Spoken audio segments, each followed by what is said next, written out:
नहमदुहु व नुसल्ली अला रसूलिहिल करीम व अला आलिहि व अस्हाबिहि अजमाइन औज़ु बिल्लाहि मिनश शैतानिर रजीम बिस्मिल्लाहिर रहमानिर रहीम।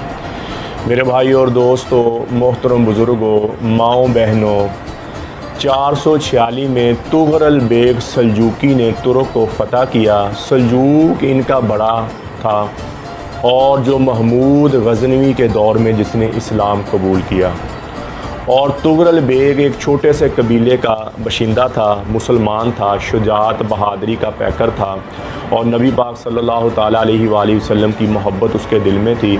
अल्लाह के अहकामात मानता था और अल्लाह पर उसका यकीन था और नबी अकरम सल्लल्लाहु ताला अलैहि वसल्लम की सुन्नत पर वो ज़िंदगी बसर करता था। और एक छोटा सा कबीला था और उससे उसने शुजात बहादरी दिखाई और 3 बर्रे आज़म पर अपनी हुकूमत कायम की, इस्लामिक हुकूमत कायम की। अपनी शुजात बहादरी हिम्मत हौसले के साथ उसने 3 बर्रे आज़म पर अपनी हुकूमत कायम की।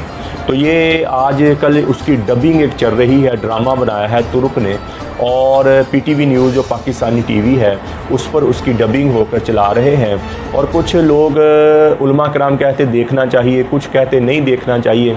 तो मेरे भाई और दोस्तों, जो बच्चे कार्टून देखते हैं, गलत फिल्में देखते हैं, फहश ड्रामे देखते हैं, फहश फिल्में देखते हैं, उससे बेहतर है कि ये ड्रामा ये देखें। तुगरल गाज़ी, अर्तुगरुल गाज़ी इसका असल नाम तुगरल गाज़ी है।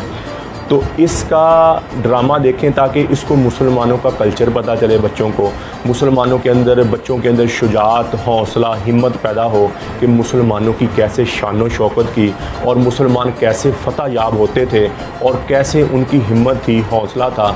ये उन फहश फिल्मों से तो बहुत बेहतर है, क्योंकि यहूद नसारा जो हैं ये मुसलमानों से हज़रत उमर के दौर से मुसलमानों के ख़िलाफ़ हैं, साजिशें करते आते हैं मुसलमानों के। हर दौर में आप पूरी दुनिया में देख लें, जहाँ भी हैं मुसलमानों की साजिश यहूद नसारा कौन करेंगे?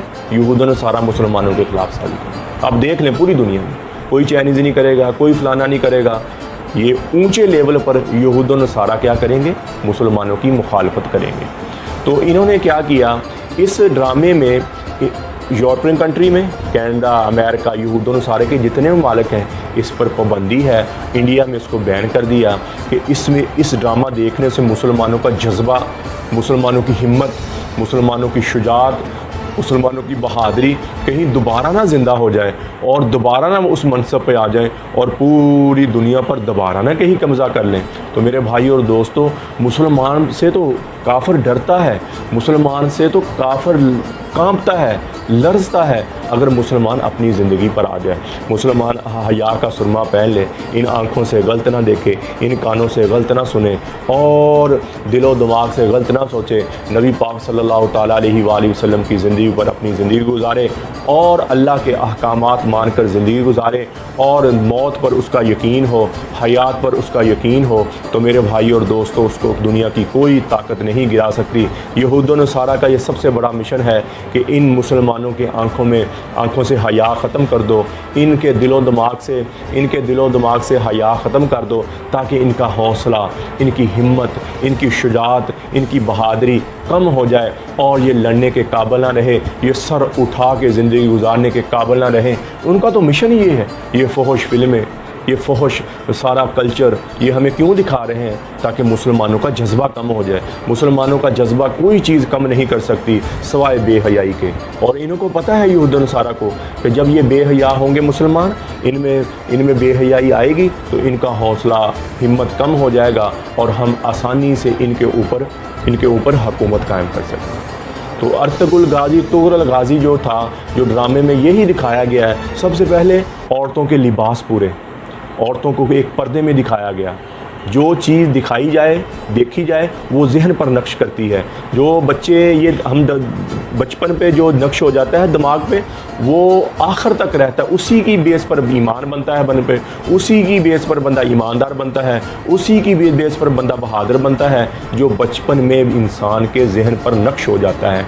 तो ये ड्रामा बच्चे देखेंगे तो उनको पता चलेगा मुसलमानों का ऐसा लिबास था, औरतें ऐसे पर्दा में जासम नज़र आती हैं, और मर्द दाढ़ी में दिखाए गए। सुन्नत की अक्कासी होती है और सुन्नत का शौक़ पैदा होता है, और अंदर जज्बा, जुनून, हिम्मत पैदा होती है दाढ़ी रखने की, सुन्नत को अपनाने की।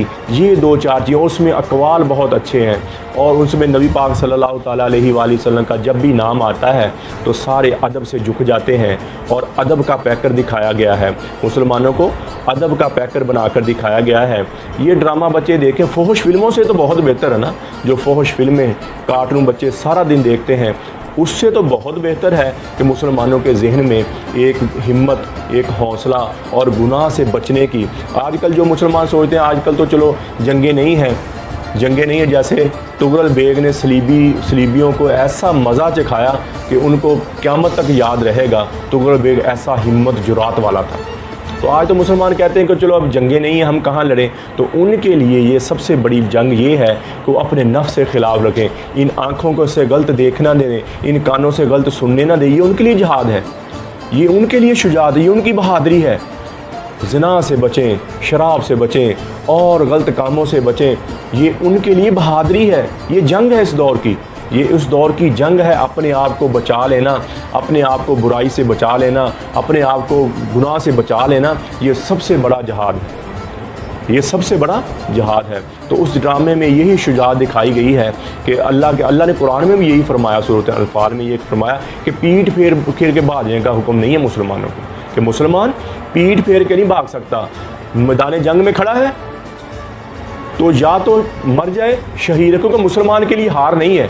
मुसलमान मरेगा तो शहीद हो जाएगा, हार नहीं है उसके लिए।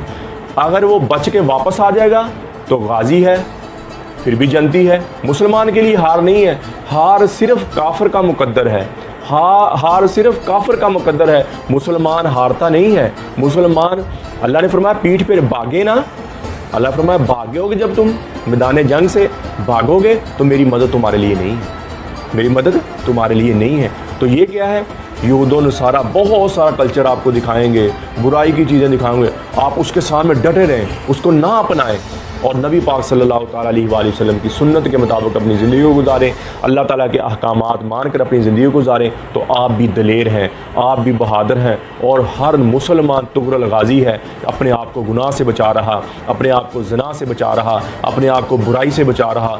हर मुसलमान अर्तुग्रुल गाज़ी, हर नौजवान अर्तुग्रुल गाज़ी है, ये अपने आप को वो गुनाह से बचा रहा है। तो मेरे भाई और दोस्तों, अल्लाह ताला के अहकामात से, हराम से बचकर हम ज़िंदगी गुजारें। ये मुसलमान का शेवा है, ये मुसलमान का शेवा है, मुसलमान की ज़िंदगी है।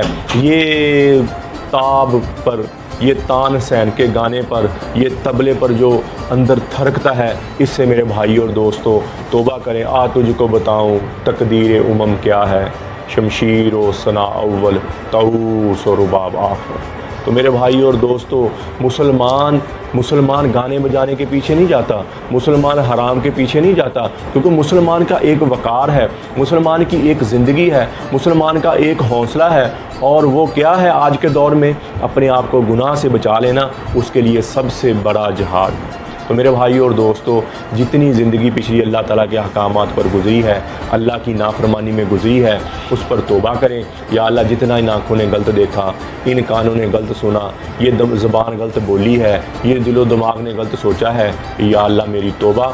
और नबी पाक सल्लल्लाहु ताला अलैहि वसल्लम की सुन्नत के मुताबिक हम ज़िंदगी गुजारें, ताकि हम दुनिया में भी कामयाब हो जाएँ और आखिरत में भी कामयाब हो जाएँ। मेरे भाई और दोस्तों, ये थोड़ी सी ज़िंदगी है, ख़त्म हो जाएगी। पता तो 1 मिनट का नहीं है, लेकिन 40-50 साल ज़्यादा से ज़्यादा अगर और भी हम जी लें तो 40 कितनी हम अल्लाह की नाफरमानी कर लेंगे, कितना हम गुनाह कर लेंगे, कितना इस मन को राज़ी कर लेंगे। लेकिन ये मन फिर भी राज़ी नहीं होगा मेरे भाइयों। गुनाह कर कर के बंदा थक जाता है, अक जाता है, लेकिन मन फिर नहीं बंदे का भरता। तो अल्लाह देखो माफ़ कर, अल्लाह कहता तू गुनाह कर कर के थक गया,